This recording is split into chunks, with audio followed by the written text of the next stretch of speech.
দক্ষিণ পূর্ব এশিয়ার দেশ মিয়ানমারের শক্তিশালী ভূমিকম্প আঘাত হেনেছে। রিক্টার স্কেলে এই ভূমিকম্পের মাত্রা ছিল 7.7। পরে সেখানে আরেকটি কম্পন অনুভূত হয়। দ্বিতীয় ওই কম্পনের মাত্রা ছিল 6.4।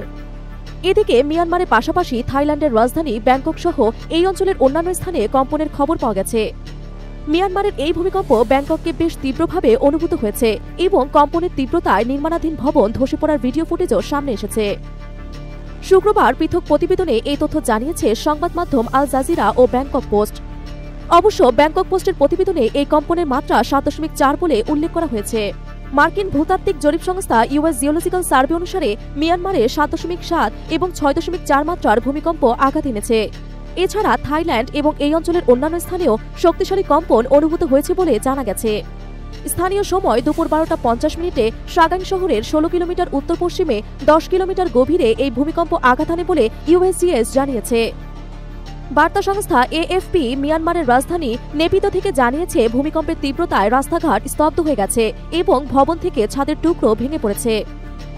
অন্যদিকে প্রবাসী থাইল্যান্ডের রাজধানী ব্যাংককে শক্তিশালী কম্পন অনুভূত হয়েছে। ব্যাংকক পোস্ট বলছে শুক্রবার বিকেলে মিয়ানমারের 7.4 মাত্রার ভূমিকম্প আঘাত এনেছে এবং এর জেরে ব্যাংককে কম্পন অনুভূত হয়েছে। থাইল্যান্ডের ভূমিকম্প পর্যবেক্ষণ বিভাগ জানিয়েছে মিয়ানমারের মান্দালয়ে দুপুরে 10 কিলোমিটার গভীরতায় ভূমিকম্পটি আঘাত এনেছে। আবহাওয়া বিভাগ জানিয়েছে ব্যাংকক সহ থাইল্যান্ডের অনেক জায়গায় ভূমিকম্প অনুভূত হয়েছে। এদিকে আজ দুপুর 12:25 রাজধানী ঢাকা সহ দেশের বিভিন্ন স্থানে ভূমিকম্প অনুভূত হয়েছে। রিক্টার স্কেলে এই ভূমিকম্পের মাত্রা ছিল 7। এর উৎপত্তিস্থল ছিল বাংলাদেশের পাশের দেশ মিয়ানমারের মান্দালয়। ঢাকা থেকে উৎপত্তিস্থলের দূরত্ব 597 কিলোমিটার।